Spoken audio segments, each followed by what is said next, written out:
Crowd scene. Fantastic meal, Pete. And the fork and knife, they were particularly delicious. Am I describing some crazy dream? No. It is in fact a reality provided by a new invention, a surprisingly tasty one, which is our subject in this episode, and that is edible cutlery. We speak to Sarah Munir of the company Bakeys, whose campaign on Kickstarter attracted nearly 10,000 backers. So evidently people agree that edible cutlery is an idea whose time has come. So we'll find out how they did it in just a few minutes. But first, let's have a quick look at the news. Well, since we have a food-themed show today, Mike, I thought I'd give the news a food theme too. Good thinking, Pete. So, Mike, you're American. Yes, that's right. I've noticed this over the years, and you're extremely fond of eating burgers, aren't you? Is that the only sign of being an American, the burger? I think it's the main giveaway. Right, that and the passport. That and the passport, and the accent, and the removal of the S from the word maths. And the optimism. The relentless optimism, sickening optimism that you have. And well, having eaten a lot of burgers with you over the years, I also know that you suffer from ketchup anxiety. You know, that feeling that there's a possibility that there might not actually be quite enough ketchup in the world. Always ask for seconds. Well, you do consume an inhuman amount of ketchup. I think it's good for you. It's got tomatoes in it. Tomatoes. It does have tomatoes in it. You're absolutely right. And sugar. Anyway, look, this has nothing to do with ketchup, the news. I just thought our listeners would like to get to know you a bit better, know some of your foibles. Yep. Anyway, look, this is about burgers, though. So imagine this scenario. You walk into a great-looking burger bar. The smell of sizzling hot beef is in the air. You're hungry. You're starving hungry. That kind of hunger that can only be sated by the juiciest beef. So all you want to do is order the best-looking burger in there and tuck into it. Mm-hmm. So you order, and then you have to wait 2 whole years until you get your food. What? How does that make you feel? I'm hungry. Mad, I'm not right? waiting for 2 years. Mad. Spitting mad. Yeah. I expect faster service than 2 years. But that's just me. That's kind of what's happened in this story. Okay. Because in 2014, a London food van called Burger Bear raised £36,000 on Kickstarter. Okay. And they did that to open a more permanent premises in Shoreditch. That's East London. Yes, for all people who don't know where that is. And, well, I have to say that some of the rewards sounded mighty tempting. So for 75 quid on Kickstarter, that gets you a whole month of unlimited burgers. £600 gets you an entire year. Okay. I quite like the idea of walking in and everyone kind of knowing me as I walk in and serving me my favorite burger. And, yeah, like a scene from Cheers. Yeah, exactly. Hey, it's Fat Mike. Getting fatter Mike. Back for more burgers. He was skinny to begin with, but now... Yeah, well, I think they underestimated how many burgers some people wanted to eat, and they certainly underestimated how many burgers they were actually willing to give away. Yes. So I found this story under the headline of Crowdfunder's Fury as Hipster Diner Denies Backers Free Burgers. Wow, and there's nothing more furious than a hungry hipster. Yeah, yes, exactly. Yeah. So they were overwhelmed by the amount of orders. Is that the problem? I just think it's one of those examples of they raised a lot of money, they spent the money, then they realized after the fact that they suddenly had to give people free stuff that would cost them and maybe hurt their business. This is your conjecture. This is allegedly. Absolutely my conjecture, yeah. Right. Well, why don't they just kind of remove some of the toppings? Less pickles. How much do you think tomatoes. you're going to save by removing a pickle? So in a nutshell, hundreds of people backed this campaign expecting to get unlimited burgers. They were denied those burgers. That's pretty mean, to deny someone a burger that they've already paid for. I mean, there'll be riots. Mutiny, burger mutiny. People won't stand for that. Americans won't stand for having their burgers being denied. Yeah, I think if there were more American backers, or this project happened in America, there would be actual riots. So, how do you think their backers feel now? I think the backers are pretty angry, but the owners of the burger place, Burger Bear, have promised that all backers will get their burgers, but if they don't, they've also offered a refund. In the meantime, there are a lot of people who now have a bad taste in their mouths. Boom, boom. Oh, boy. Yeah. Pretty strong ending, I think. You're listening to Crowd Scene, the show about successful crowdfunding campaigns and the people who make them happen. I'm Michael Ogden. And I'm Peter Dean. For more information about this podcast or to subscribe to our newsletter, please visit us at crowdsceneshow.com. In this episode, we are talking about edible cutlery. Now, those are two words that don't normally go together, and yet this is a remarkable idea that may play a significant role in reducing toxic plastic waste. In India alone, it's estimated that 120 billion pieces of disposable plastic cutlery are thrown away each year. So the invention of edible, biodegradable cutlery provides an alternative that's great for everyone. So our guest on Crowd Scene today is Sarah Munir, the U.S. representative of the Indian team behind edible cutlery, which recently hit the big time with this very idea on Kickstarter. The edible cutlery product is called Bakeys, which is a reference to the production technique. Sarah launched the Kickstarter campaign for Bakeys 2 months ago with a goal of $20,000. 30 days later, they had raised close to $300,000, and their campaign was backed by 9,292 people and me. So let's find out how they did it, and perhaps more importantly, how it's possible to eat soup with an edible spoon. Sarah, welcome to the show. Thank you. I'm glad to be on here. Congratulations on such an amazing project. We have all of our backers to thank for that. You know, we were very fortunate to have so many people so engrossed in this idea and so willing to share it to everybody. And that's the main reason for our success. We're thankful to everybody. So what is edible cutlery and how did this idea come about? So essentially, this idea of edible cutlery started 9 years ago in India by a man named Narayana Pisapati. And he had been working on this for a very long time. He had tried to take this product everywhere.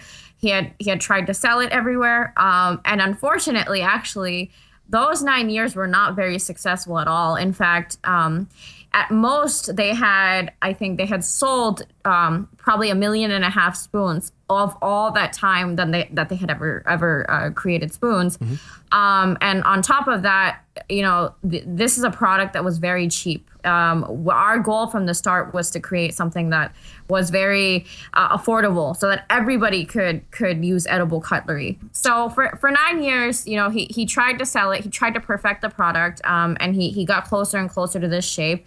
He actually came up with it while he was on an airplane, and he noticed people using hard crackers to eat their food because they didn't have anything else and they didn't want to use their hands. And he thought, that would be interesting, an edible spoon. He researched into millets, which are a lot harder than other wheats and, you know, other grains. And that's when he discovered this idea.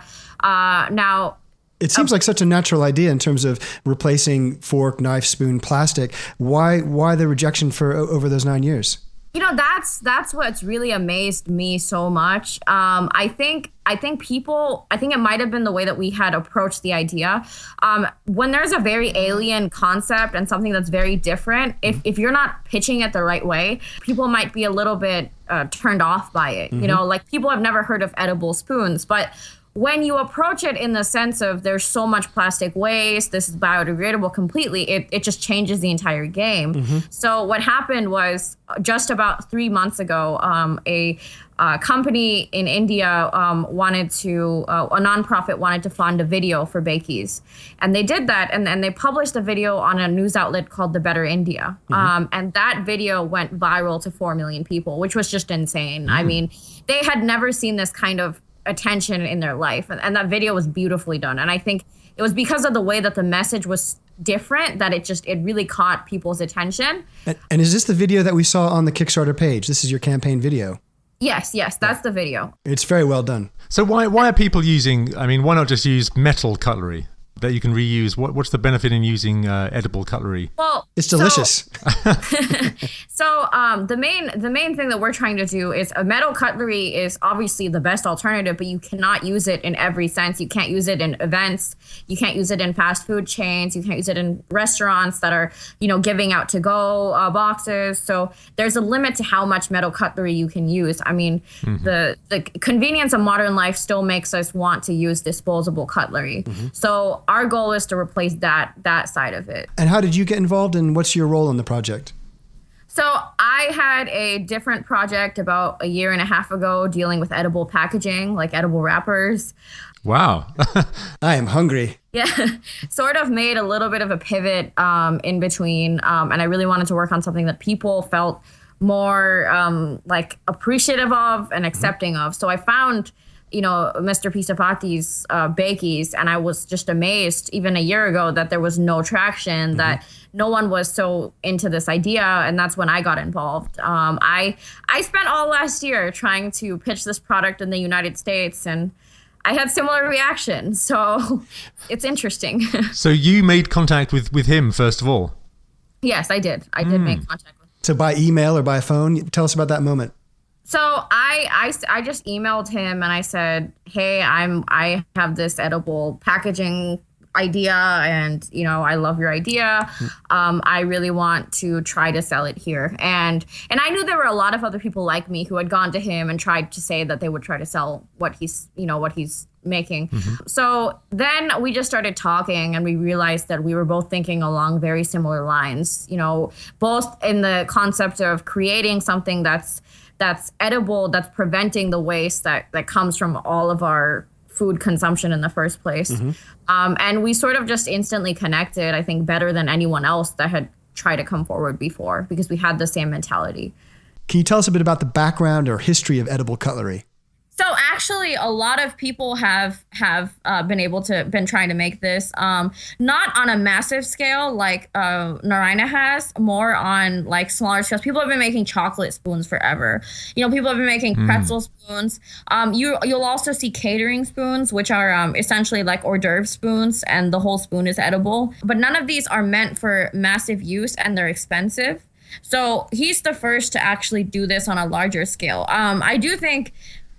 Honestly, everyone in the world, like if you have one idea, guaranteed there's probably like 5 other people who have the exact same idea on this planet at the same time. And it's interesting because when I was reading the comments on Now This posted the video that we had, and it went to like 80 million people, like that just, Incredible. Crazy viral. And I saw so many comments on there, and there's all these people who are saying, oh, that was my idea. He stole my idea. So it's a very common, I'm sure a lot of people have come up with it. It's just he put in the most effort and the most time. So what's your role on the team now? So, I mean, in the past, it was representative. Now I have a much bigger role since I have 9,300 orders to deal with. Yeah. In the past, it was just like he sold products and I would try to sell them. Now I'm trying to get a lot more involved. We're trying to expand our product line into other products like cups, bowls, plates. We actually have a little pre-order page added to our Kickstarter with all of those additional products. So right now, I think I'm a lot more involved in the R&D. I'm involved in finding solutions to our packaging. I'm much more involved with the production side than I was in the past, because it's become a really important thing that we deal with all together. So Sarah, when I first came across your project, one of the things that fascinated me immediately was, how on earth can this possibly work? And in the video, you see the inventor eating soup with one of these spoons. And it really surprised me. How come this soup doesn't just deteriorate as soon as it hits something liquid?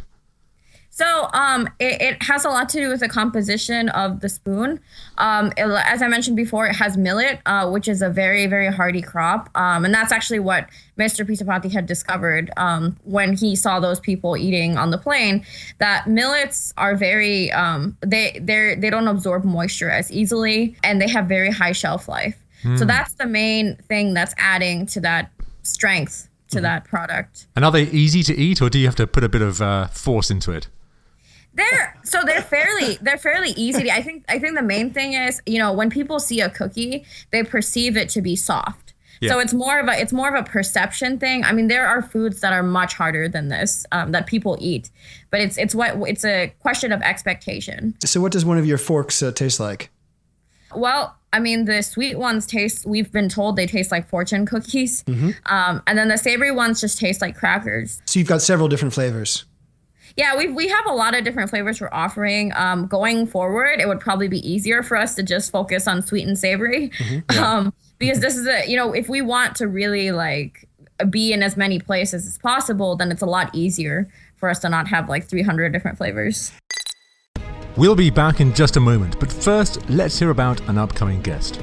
You may recently have seen a trailer for a movie called Loving Vincent. It tells the story of Vincent van Gogh, but remarkably, it does so through the artist's own medium.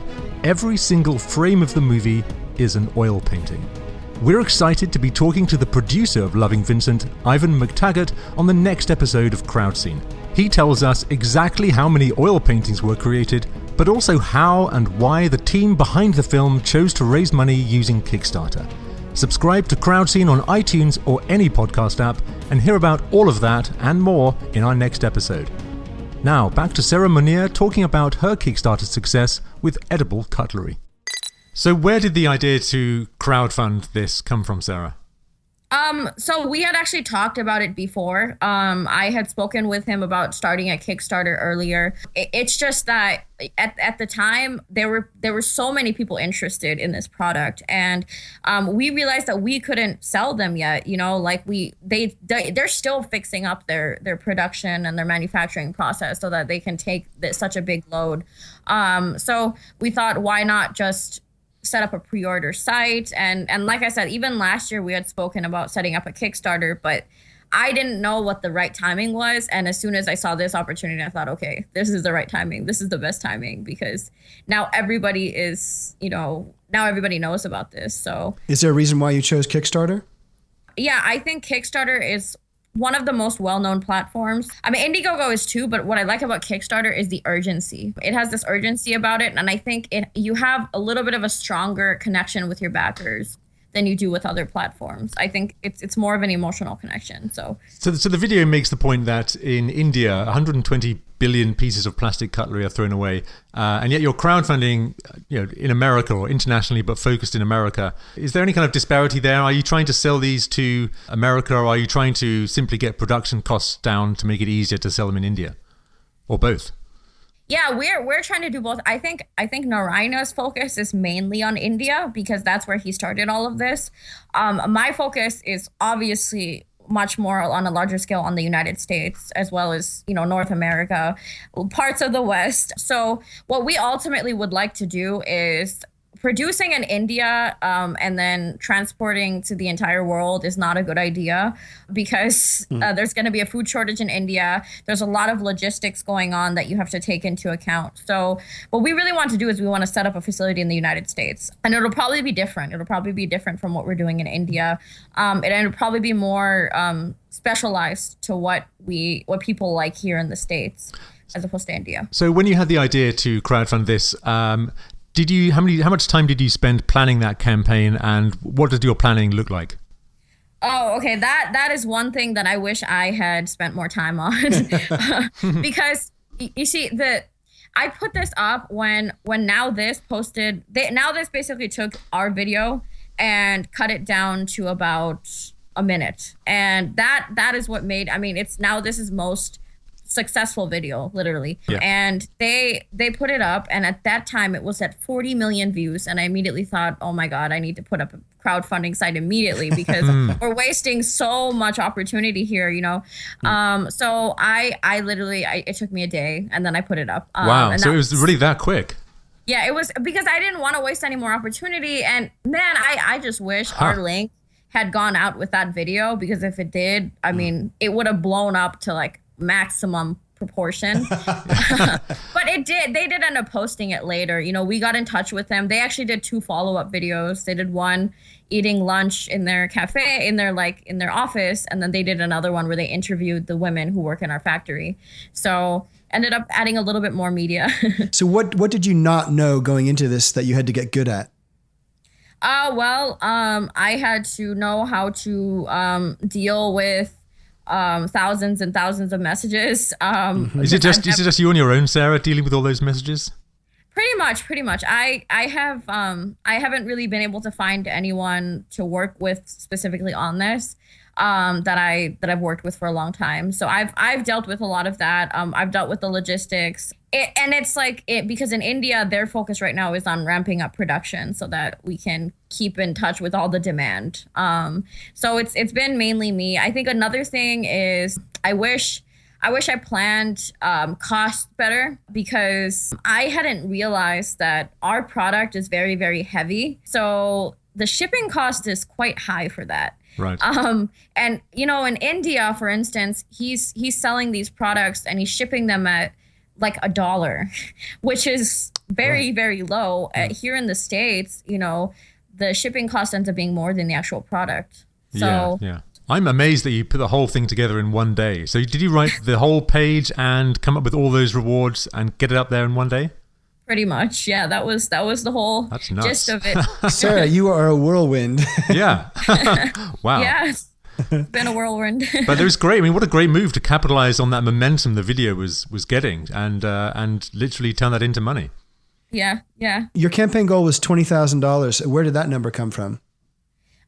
So it was it was just a number that we were going to use to buy additional molds so that we could produce, additional shapes. So the molds themselves were cheap. I put 20, and I also used 20,000 because one stat I know about crowdfunding is that the most successful, Kickstarter campaigns are usually in the $10,000 to $20,000 range as their goal. Mm-hmm. So I thought, okay, well, that's a fairly good estimate to put on. Mm-hmm. I mean, to be honest, I was expecting a lot more than 20,000. Mm-hmm. I'm not going to say that I wasn't, but but I think setting a goal at 100,000 would not look good. So because this is a 9-year established company, so that's why I just put it at 20,000. And how long did it take you to reach 20,000?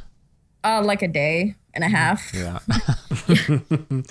And the video was getting its own attention, but how did you get the word out beyond that?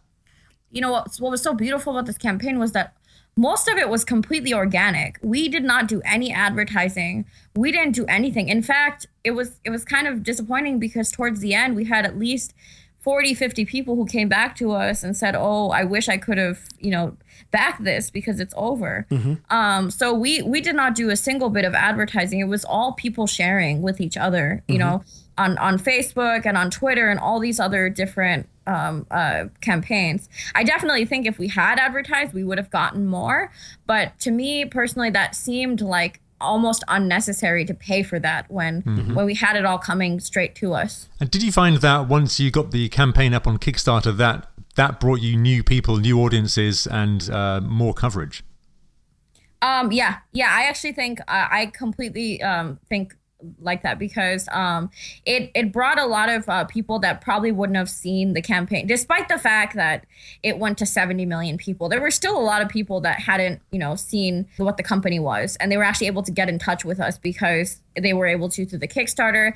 They had been trying to contact Narayana, like I said, but his inbox was just flooded, like crazy. So Sarah, tell us about your backers. Who are they and why do you think they got excited about this project?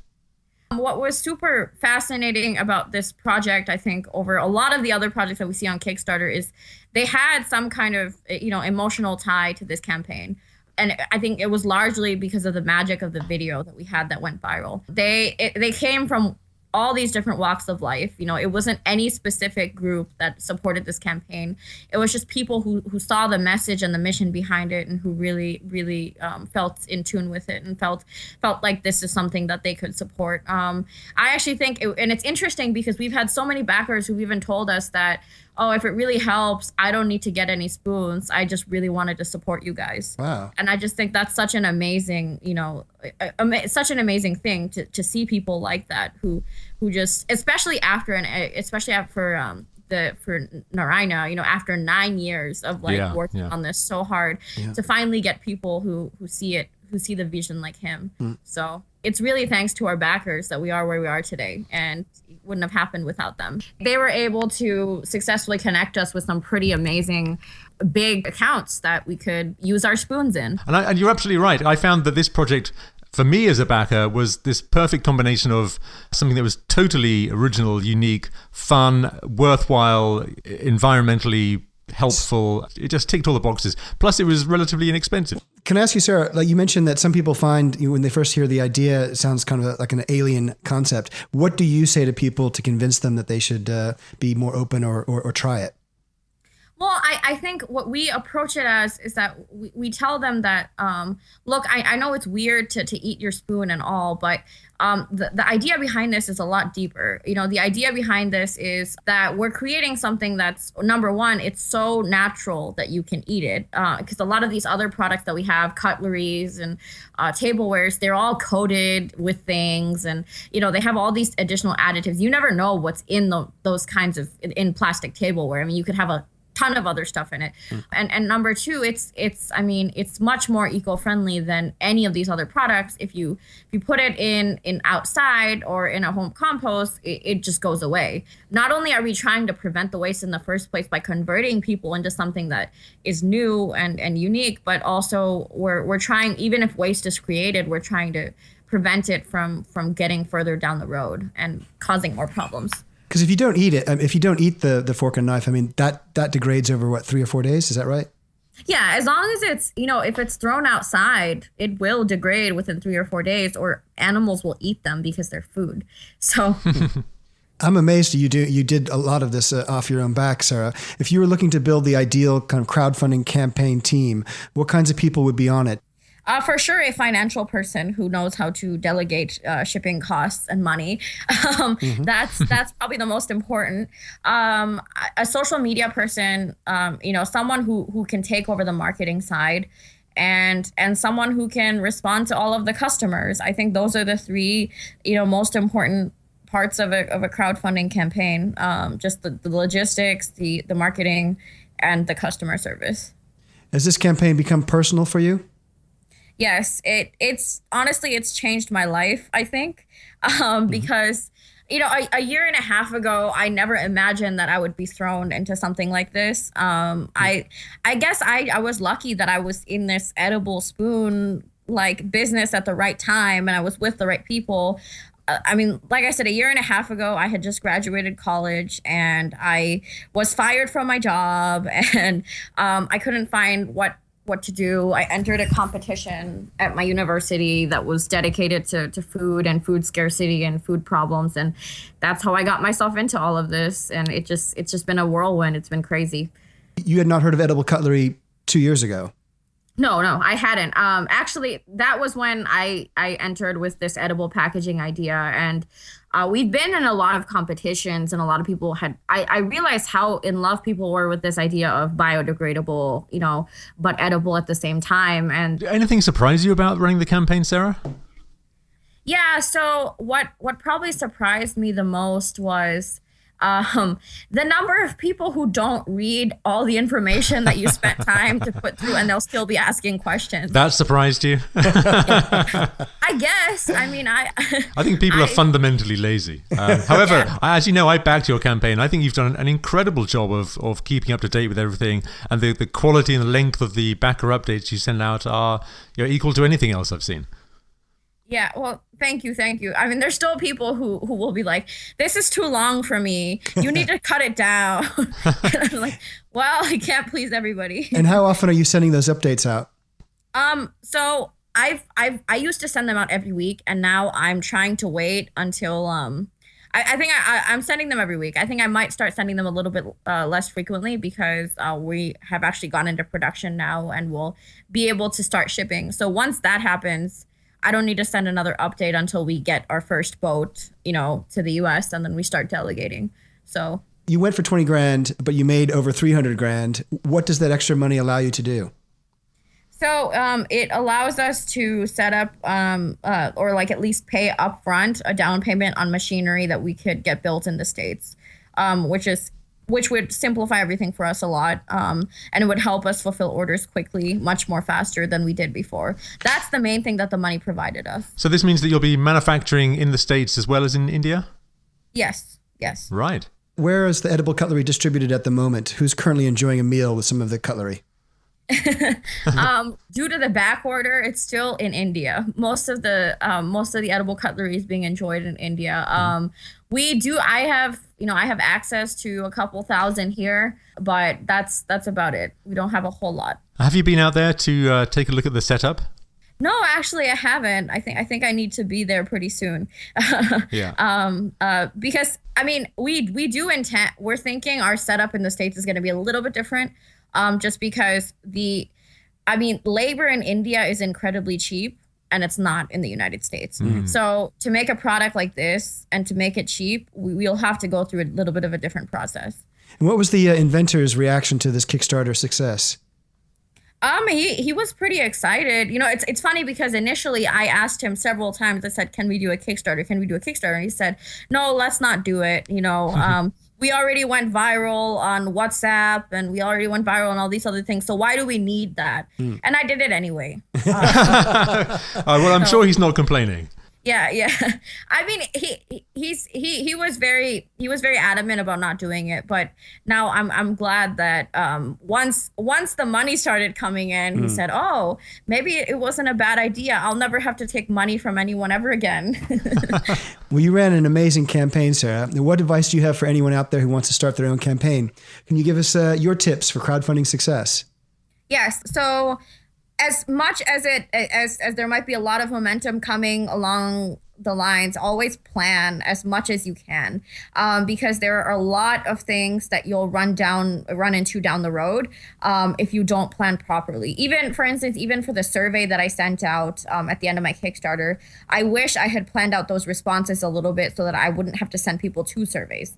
Or I wish that I had used BackerKit in the first place. I think that's the biggest thing is if you have a well-planned campaign, you can kill it. If you have a semi-planned campaign, I mean, you'll still do well, but it won't go as fantastically and as smoothly as it can. Another thing is make sure you don't feel bad about charging for shipping costs, because that is a real killer in these campaigns.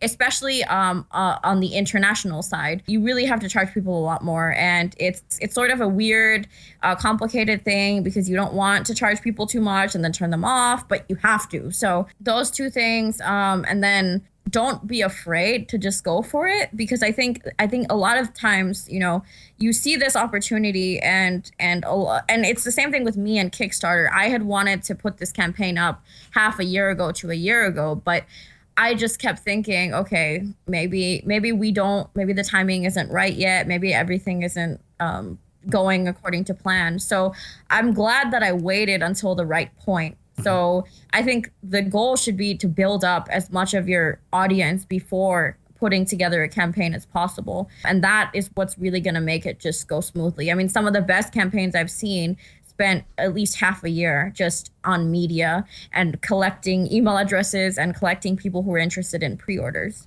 You spent 1 day. Imagine what Sarah could do with 3 months. Exactly. Can you imagine?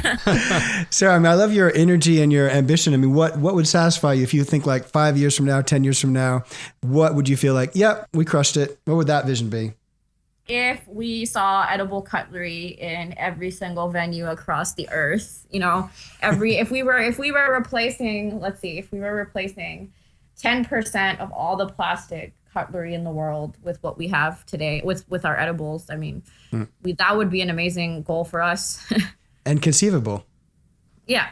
Hopefully, if everybody is, I think right now everyone's still in the testing phase of it, but if everybody is loving the idea, then it's very conceivable. It all starts with one person and one idea. What's your favorite flavor? Sugar. It's the classic. It's the classic flavor. It tastes sort of like a fortune cookie, like a waffle cone. Goes with everything. It sounds like, it's one of those things I can imagine edible cutlery being in student households. And it's one of those things where if they run out of food, what are we going to do? Let's just eat the forks tonight. Yeah, it's perfect. That would happen a lot, I think. Oh, I'm picturing, you're having dinner with your family and the kid says, "Daddy, I'm done." And it's like, no, you got to finish your fork. Yeah. So listen, before we wrap up, Sarah, it's time for guest picks. This is where our guests tell us about another crowdfunding campaign, whether it's past or present, that they think is worth taking a look at. So what have you got for us, Sarah? So there's actually recently I went to a Kickstarter meetup here in Austin, Texas, and they told me about a particular campaign they had going on right now, and I absolutely love it. It has nothing to do with edible cutlery, but it's called the Citizens Advertising Takeover Service, parentheses cats. So what they want to do is they want to replace every single billboard on the London tube station with pictures of cats. And I just thought it was the most funny, crazy idea ever. It would just make so many people's days to see cats all over the different ads. They actually offered a really cool reward. It was a cat's ad blocker. So every single time you're blocking an ad online, instead of seeing the ad, you see the cat and you see a different cat. So I think it was successful. It raised 23,000 euros, and it's one of my favorites. Interesting. We'd have to look that up. Yeah. So listen, before we go, can you leave us with some words of wisdom? Is there a quote that inspires you? Any words to live by? Yeah. Whenever you're speaking with someone who's very clearly telling you not to do something, just smile, nod, and do it anyway. I like that. If you really want to do something, just do it. Don't listen to anyone else. I love the fact that the inventor of edible cutlery said, no, Sarah, no crowdfunding campaign. And you went ahead and just did it anyway. Yeah. That's awesome. Yeah. Sarah, it's been great having you on the show. Thanks so much. Where can people go online to find out about Bakeys? The Bakeys website that is bakeys.com. It's geared towards India. Mm-hmm. We have one we're working on right now called bakeysusa.com. So right now it forwards directly to our Kickstarter campaign, but we'll have a site up within next week. So Sarah, thank you for sharing your story. It's been a real pleasure having you on the show. We wish you all the best for the future. Thank you so much. So you've been listening to Crowd Scene, the show about successful crowdfunding campaigns and the people who make them happen. Our big thanks to Sarah for her time and insights in this episode. So to find out more about Bakeys, please visit bakeysusa.com, or if you're in India, just bakeys.com. And to get in touch or hear about upcoming guests on this show, please follow us on Twitter and Facebook at Crowd Scene Show. If you like the podcast and would like us to make more, a great way to support the show is to write a review on iTunes. It just takes a second and helps us reach more listeners. And if you haven't already, please subscribe to Crowd Scene on iTunes or any other podcast app. Special thanks to Kim Bookbinder, who wrote the music for the show. To find out more about Kim, visit her at kimbookbinder.com. So next episode is out in 2 weeks. Until next time, from Mike, from Pete, thanks for listening.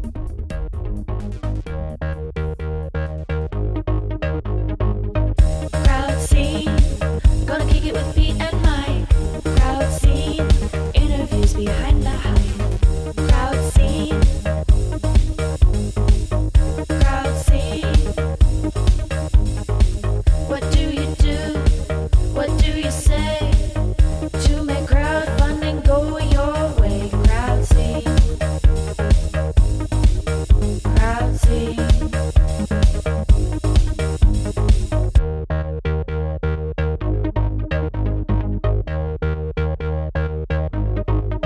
Crowd Scene, Crowd Scene, Crowd Scene. Your shake brings all the backers to the yard.